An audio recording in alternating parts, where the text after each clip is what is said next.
Бәріне сәлем достар, бұл Сайбер алаң және оның жүргізушісі мен Аружан. Сіздермен бірге кейінгі аптада киберспорт әлемінде болған оқиғаларды бірге талқылаймыз.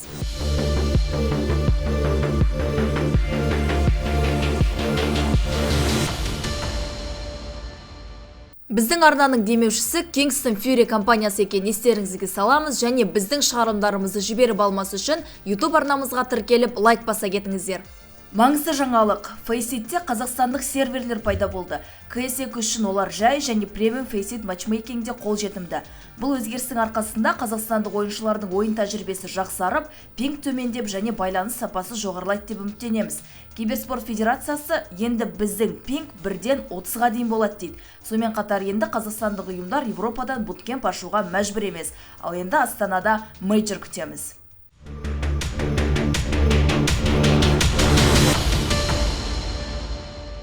InBusiness порталының айтуынша, Қазақстан Сайберспорт Федерациясы мен Team Studios Қазақстанда Honor of Kings ойыны бойынша ивент өткізгелі жатыр. Әлемдегі ең танымал мобильді дисциплинаның әзірлеушісімен бірге ұйымдастырылғалы отырған турнир студенттер арасында өтеді.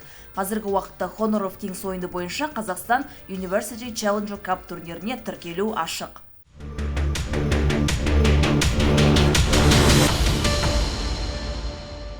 Ватсонның қазір стримерлер арасындағы бірінші орнын кім тартып алды? Наурыз айында Pinger Pro ұсынған рейтингте біршама өзгеріс болды. Енді жаңа көшбасшы Фанат Манат. Ол бір айда 4,5 миллионнан астам көру сағатын жинап бірінші орынға шықты. Ол эфирде 700 сағаттан астам уақыт өткізіпті. Ал екінші орында мейджордағы оқиғалардың барысын бақылап, CS2 ойнаған Қазақстан Counter-Strike'ның аңызы Адрен болды. Бұған дейін бірнеше ай бойы бірінші орынды иеленген Ватсон енді тек үшінші орында.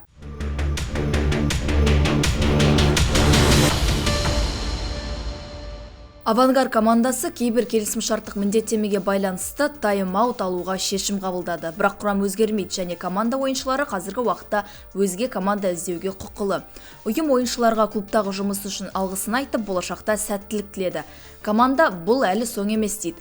Жанкүйерлер де барлығынан хабардар етіп отырады. Ал енді ұйымның тарихына үңілейік. Авангард Қазақстанда 2017 жылы құрылып, Counter-Strike және PUBG сахнасында көрініп, әрі қарай Rainbow Six Siege және PUBG Mobile дисциплиналарын қосты. Intel Extreme Masters, Blast, DreamHack, WePlay және басқа турнирлерде өзін жақсы көрсетіп, талантты ойыншылар үшін таптырмас мүмкіндікке айналды, деп олардың ресми сайтында жазылған.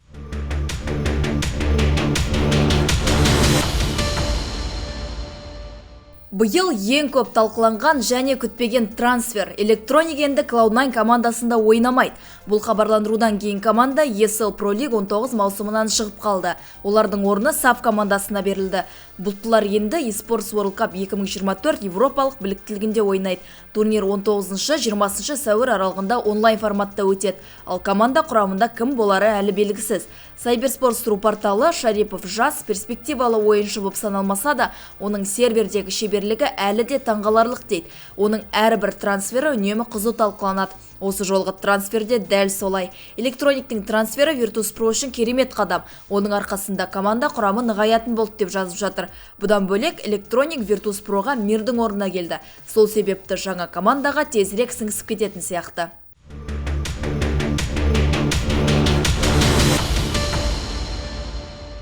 Бомыч пен Cloud9 үшін нағыз стресс болған сәт. Алаяқтар Steam әкімшісінің вак бұғаттау мүмкіндігі туралы жалған хабарламаны қолданып, команда капитаны барлық затын Steam'дағы басқа аккаунтқа аударсын деп көндірмек болған.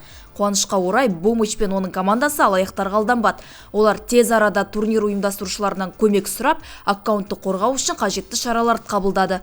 Бұл мәселені шешуге айтарлықтай күш пен уақыт кетсе де, бастысы Бомычтың өзі де, оның аккаунты да аман қалды.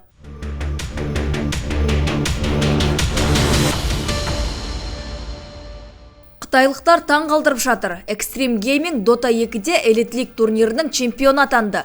Team Falcons бірінші картаны жеңіп алғанымен Қытай командасы финалдың бағытын өзгертіп ақырында жеңіске жетті. Адекват осы оқиға туралы өз пікірі бөлісіп, Extreme Gaming'ке және олардың өз күштеріне деген құрметін білдірді.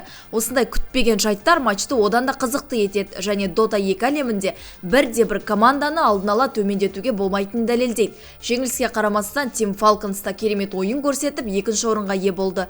Nutel'дің реакциясы Elite League финалының қаншалықты қызық болғанын көрсетіп тұрғандай. Ал ойыншылар арасындағы хабарламалар да көрермен үшін біраз қызықты сәтті сыйлады.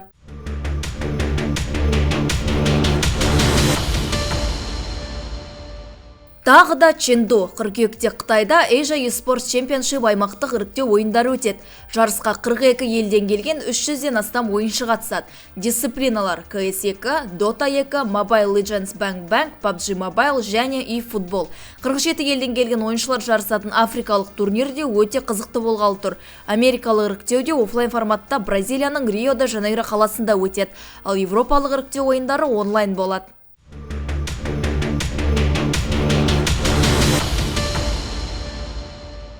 FaZe Clan IEM Chengdu 2024 чемпионы атанып өзінің мықтылығын дәлелдеді.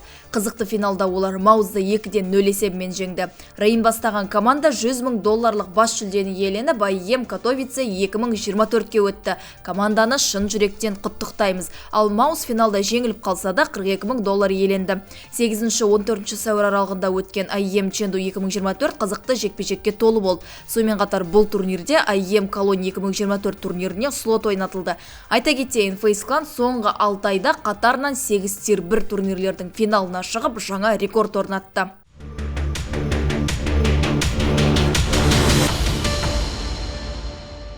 FaZe Clan'дық Брокки IEM Chengdu 2024-тің MVP атанды. Бұл шешім Жал ТВ және ұйымдастырушылар тарапынан қабылданды. Латвиялық мерген турнирде 1-23 көрсеткішін орнатты. Ал жоғарғы рейтингті ойыншылар тізімінде 2-ші орында G2 eSports'тан Monosy, ал 3-ші орында Virtus.pro ойыншысы Fleet тұр.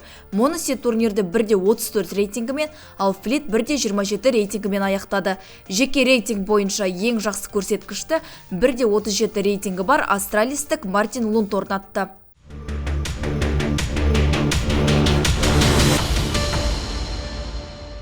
Мауз IEM Chengdu 2024-тегі ойыннан кейін Жал ТВ рейтингінде 2 жолға көтеріліп, 3-ші орынға ие болды.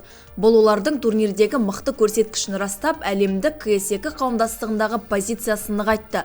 Астралис командасы да рейтингте айтарлықтай өзгеріс жасап, рейтингтегі орнын 15 жолға көтеріп, 11-ші орынға ие болды. Бұл нәтиже даниялық команданың соңғы турнирлердегі көрсеткен ойынына байланысты болып отыр.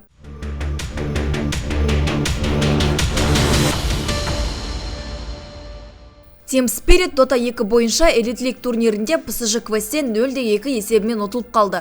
Бұл жеңілістен кейін олар плей-офф кезеңінде ойнау мүмкіндігінен айырылды. Azure Ray'ге қарсы соңғы матчта жеңіске жетсе де келесі кезеңге шыға алмады. Team Spirit оффлейнері Магомед Халилов өз командасының осындай нашар ойынына не себеп болғанын айтып берді. Ол командаға фокус, мотивация, сонымен бірге жаңа тәжірибелер мен ойын өзгерістері жетіспейді дейді.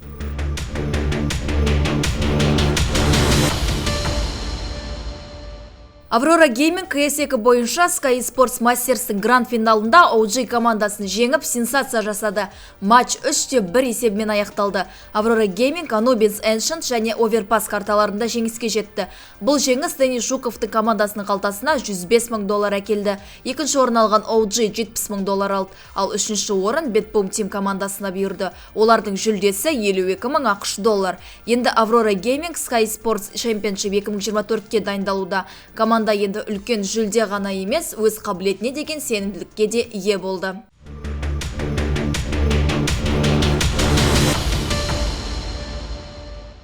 Біз Cyberallan командасы Қазақстандағы киберспортты дамыту және киберспортқа байланысты қазақ тілінде ақпарат тарату мақсатында апта сайын осындай жаңалықтар топтамасын шығарып отырамыз. Біздің шығарылымдарды жіберіп алмас үшін YouTube, Telegram арнамызға және TikTok пен Instagram парақшамызға жазыла кетіңіздер. Сіздермен бірге болған мен Аружан, келесі аптада кездескенше.